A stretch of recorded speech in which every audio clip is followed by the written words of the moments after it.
بعض کا بچہ رو رہا ہوتا ہے، ماں نے اس کو چپ کرانا ہوتا ہے، کوئی ضروری کام ہوتا ہے، بچہ چپ نہیں کرتا تو ماں اس کو چپ کرانے کے لیے بڑے جتن کرتی ہے۔ تو بعض کا ایسا ہوتا ہے کہ بچے کو چپ کرانے کے لیے ماں جلدی سے اس کو اپنی چھاتی سے چمٹا لیتی ہے اور کہتی ہے بچہ چپ کرو، بلی آ گئی۔ میں کہا کرتا ہوں کہ یہ بچے کی نفسیات پہ بہت بڑا حملہ ہے اور بچے کو بزدل بنایا گیا ہے۔ جو بچپن میں جس بچے کو بلی سے ڈرایا گیا، بڑا ہو کر وہ شیر کا مقابلہ نہیں کر سکتا۔ تو بچے کے نفسیات کے اندر یہ شے بچپن میں ہی ڈالی جائے کہ اللہ کے علاوہ کسی کا خوف اس کے سینے میں پنپنے ہی نہ پائے۔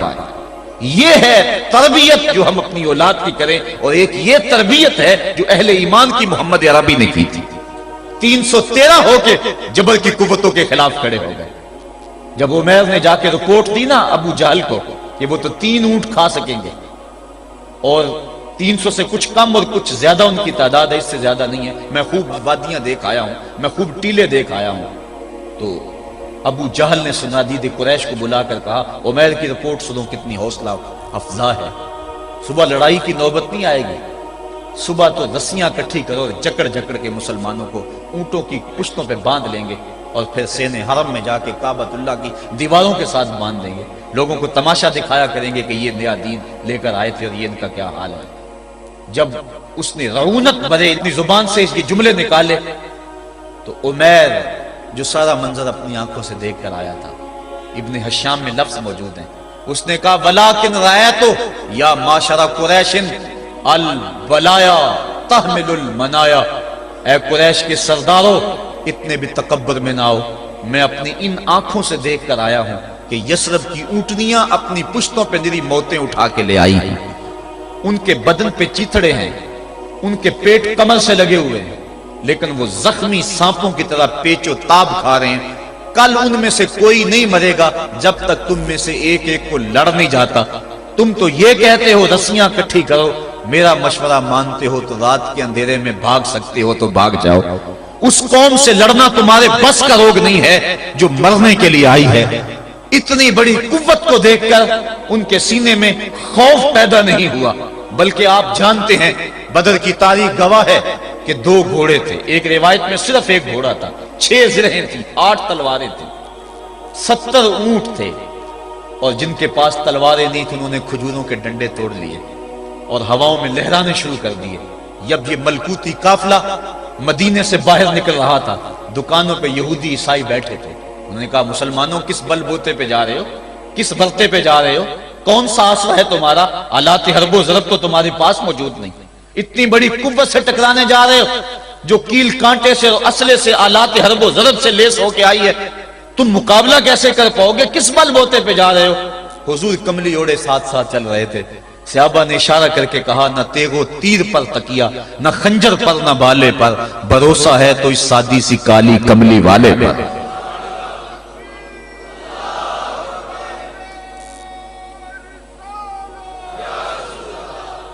اب اس ماحول میں جبکہ کفار پورا لاؤ لشکر لے کے آئے اور ابو جہل نے کہا اعلان کر دو لنا عزا ولا عزا لکم، یہ ان کے بت کا نام ہے، ہمارے پاس عزا ہے تمہارے پاس عزا نہیں، ہمارے پاس لات ہے تمہارے پاس لات نہیں، ہمارے پاس منات ہے تمہارے پاس منات نہیں، ہمارے 360 خدا اور تمہارا ایک خدا، مقابلہ ہی کوئی نہیں۔ اس نے کہا کھڑے ہو کے اونچی جگہ پہ کہا اپنے نقیب کو اعلان کرو لنا عزا ولا عزا لکم۔ حضور کے کانوں میں آواز پڑی، فرمایا علی تم بھی اونچے ٹیلے پہ کھڑے ہو جاؤ اور تم ان کو جواب میں کہو اللہ مولانا ولا مولا لکم، اللہ ہمارا مولا ہے تمہارا مولا کوئی نہیں ہے۔ اور پھر حضور نے سجدے میں سر رکھ دیا۔ سجدہ اتنی بڑی قوت ہے، ہزاروں ایٹم بمبوں کے اندر وہ قوت نہیں ہے جو سجدے کے اندر طاقت رکھ دی۔ آج دنیا سے ہم ڈر رہے ہیں اس لیے کہ ہمارے سجدے چھن گئے ہیں، ہمارے سجدوں کی آبرو چھن گئی ہے، ہمارے سجدوں میں وہ حرارت اور گرمی نہیں رہی، وہ رقت اور وہ نرمی نہیں رہی۔ بدر کا میدان ہے، 1000 کا لشکر جرار مقابلے میں ہے اور وہ پورے لاؤ لشکر کے ساتھ ناز و تفاخر کے اندر مسلمانوں کو ملیا میٹ کر دینے کے جذبوں سے دانت پیس رہے ہیں کہ آج مسلمانوں کو کچا چبا دیں گے۔ مسلمانوں کے ساتھ پاس صرف 8 تلواریں اور ان کے بطن میں کھانے کے لیے کچھ نہیں۔ جس کھجور کو چوس کے روزہ رکھتے ہیں اسی کھجور کو چوس کے روزہ افطار کرتے ہیں.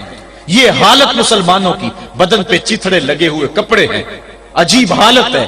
پھر کون سا آسرا تھا جو مسلمانوں کے کام آیا؟ مصطفیٰ کریم نے مسجد عریش میں سجدے میں پیشانی جھکا دی.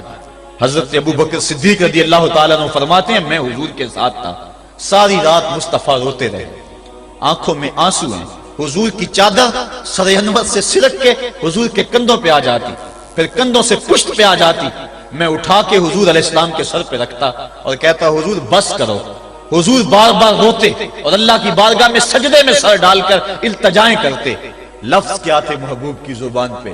آج تک ایسی ناز والی دعا کسی نے نہیں کی ہے جیسی دعا مصطفیٰ جان رحمت نے کی.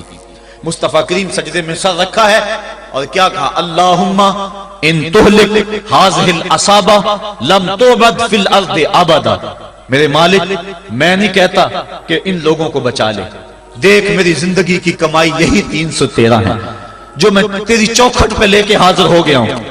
میری زندگی کا کل اثاثہ، میری زندگی کا کل سرمایہ کوہ ابو قبیس پہ کیے گئے درسوں کا نتیجہ، عکاظ کی منڈی کے اندر دیے گئے درسوں کا نتیجہ، اور ذی المجال کے میلے میں تیرے دین کی تبلیغ کا نتیجہ، طائف کے بازاروں میں پتھر کھا کھا کے جو تبلیغ کی اس کا نتیجہ، رستے میں گڑے، رستے میں بچتے ہوئے کانٹے، اور مکے کے بازاروں میں میرے بدن کے اوپر پڑتی ہوئی اوجریاں، میں نے پھر بھی تیرا کلمہ بلند کیا. میرے مالک میری پوری زندگی کا گداز، میری پوری زندگی کا سرمایہ، میری زندگی کے آنسو، میری زندگی کا رونا سین حرم کے اندر کعبۃ اللہ کی چھاؤں کے میں سجدے کر کر کے، کوئی کبھی میں نے عمر مانگا، کبھی میں نے حمزہ مانگا، تیرے دین کے لیے میں نے جو ایک ایک کر کے تنکا جوڑا اور یہ ایک چھوٹا سا گھونسلہ بنایا. یہ گھونسلہ اب بجلیوں کی زد میں ہے، کفار کی بجلیاں اس گھونسلے کو جلا دینا چاہتی ہیں. میرے مالک میں یہ نہیں کہتا کہ میرا یہ گھونسلہ اور میری یہ مٹھی بھر جماعت اور یہ چند میرے لوگ اور یہ میرا سرمایہ اور اثاثہ، میری پوری زندگی کی کمائی، میری جوانی کا سرمایہ جو میں نے تیرے سامنے لا کے رکھ دیا ہے، میں یہ نہیں کہتا ان کو بچا لے، لیکن میرے مالک اگر یہ نہ رہے تو قیامت تک پھر تجھے بھی خدا کوئی نہیں کہے گا. ان تہلک ہذہ العصابہ لم تعبد فی الارض ابدا. اگر یہ نہ رہے تو قیامت تک تیرے نام کے ڈنکے بجانے والے بھی دنیا پہ نہیں ہوں گے. یہ حضور نے اللہ کی بارگاہ میں دعا کی اور سجدے میں سر رکھا ہے. حضور علیہ السلام کی آنکھوں میں اشک جاری ہیں، سجدے سے قوت حاصل کی جا رہی ہے. دشمن کے مقابلے میں مصطفیٰ کریم سجدے میں سر رکھ کے اللہ سے آرزو کر رہے ہیں. حضرت سیدنا صدیق اکبر فرماتے ہیں اچانک حضور نے سر اٹھایا، میں خوش ہو گیا کہ حضور کے چہرے پہ مسکراہٹ تھی. حضور مسکراتے ہوئے فرمایا ابشر یا ابا بکر ھذا جبریل آخذ بعنان فرسہ. ابو بکر بشارت ہو، وہ جبریل اللہ کی مدد لے کر آ گئے. تو یہ سجدے تھے جن سجدوں نے ظالم اور جابر قوتوں کا منہ توڑ کے رکھ دیا. حضرت علی المرتضی روایت کرتے ہیں رضی اللہ تعالیٰ عنہ، فرماتے ہیں میں نے ہاتھ میں تلوار تھامی اور میدان میں کود پڑا. میں نے کئی کافروں کو واصل جہنم کیا، پھر پلٹ کے دیکھا کہ میں حضور کی زیارت کر لوں، لیکن مجھے حضور نظر نہ آئے. میں نے ڈھونڈا تو ایک سمت حضور نے پیشانی سجدے میں رکھی ہوئی تھی اور زبان پہ لفظ تھے یا حیو یا قیوم، یا حیو یا قیوم. حضور یہ پڑھتے جا رہے تھے، یا حیو یا قیوم کا وظیفہ پڑھتے جا رہے تھے اور سجدے میں پیشانی تھی حضور کی. میں پھر دوبارہ آیا اس سجدے سے جوش لے کر. اللہ کے محبوب کی خدمت میں ایک شخص حاضر ہوا اور اس نے کہا کہ حضور میرا بیٹا مجھے اپنی چیزوں کو ہاتھ نہیں لگانے دیتا. تو آقا کریم نے اسے بلایا، کہا کہ تمہارا باپ کیا کہہ رہا ہے؟ اس نے عرض کی حضور یہ چیزیں خراب کر دیتا ہے، بڑھاپا ہو گیا ہے تو چیزیں خراب کر دیتا ہے. تو حضور کی چشمان اقدس میں آنسو آ گئے. فرمایا ایک وقت تھا کہ اس کی چیزیں تو خراب کرتا تھا اور اس نے کبھی نہیں روکا تھا. تو حضور نے ایک تاریخ ساز جملہ ارشاد فرمایا، انتا و مالو کا لے ابی کا، تو بھی اور تیرا مال بھی تیرے باپ کا ہے. وہ جو چاہے کرے تو اس کو روک نہیں سکتا. لیکن اولادیں جب سمجھدار ہونے لگے تو وہ والدین کو دقیانوس سمجھتی، وہ والدین کو اولڈ فیشن سمجھ لیتی. وہ سمجھتی ہیں کہ یہ تو جدید دور کے تقاضوں کو جانتی نہیں، حالانکہ والدین نے چکی کی طرح زمانے کو پیسا ہوتا ہے اور حالات کے جبر کو سہا ہوتا ہے اور تجربات کی چکی میں خود پسے ہوتے ہیں اور انہیں پتا ہوتا ہے کہ جو ہے وہ کیسے زندگی گزارنی ہے. اگرچہ وہ جدید دنیا کی اصطلاحات سے واقف نہ ہوں اور جدید زبانوں اور لہجوں سے آگاہ نہ ہوں, جدید فیشن میں نہ آتے ہوں, لیکن حالات کو کیسے گزارنا ہے یہ انہوں نے اپنے تجربات سے سیکھا ہوا ہوتا ہے.